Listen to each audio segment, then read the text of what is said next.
হাউসটা তৈরি করতে আমাদের কত কি খরচ হয়েছে দেখাবো এই ভিডিওতে। আসসালামু আলাইকুম। আজকে আমরা খুব সহজে একটা কাগজ দিয়ে হাউস তৈরি করব।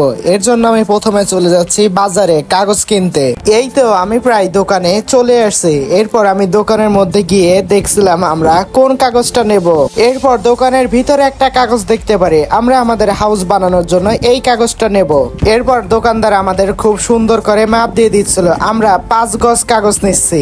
কাগজ মাপ দেওয়া হয়ে গেলে সে সুন্দর করে কেটে সুন্দর করে গুছিয়ে মাপ দিয়ে দিচ্ছিল যে কত টাকা হয়। আগেই বলে নেই আমাদের এইখানে কাগজ ওজনের মাধ্যমে বিক্রি হয়। আমাদের এই কাগজ 5 গজের দাম আসে 150 টাকা। তারপর আমরা তাকে টাকাটা পরিশোধ করে দেই। এরপর আমি একটু বাজারের মধ্যে যাচ্ছি, কারণ আমার নানির জন্য একটু খড় কিনতে হবে। আমার নানি আমাদের বাসায় এসেছে। এরপর খড় নিয়ে আমরা বাসার দিকে চলে আসি। বাসায় এসে আমি বস্তা নিয়ে নিচ্ছি, কারণ আমাদের কাগজের নিচে আগে বস্তা ফেলতে হবে যাতে কাগজটা লিক না হয়। এরপর বস্তাটা আমরা সুন্দর করে কেটে নিচ্ছি।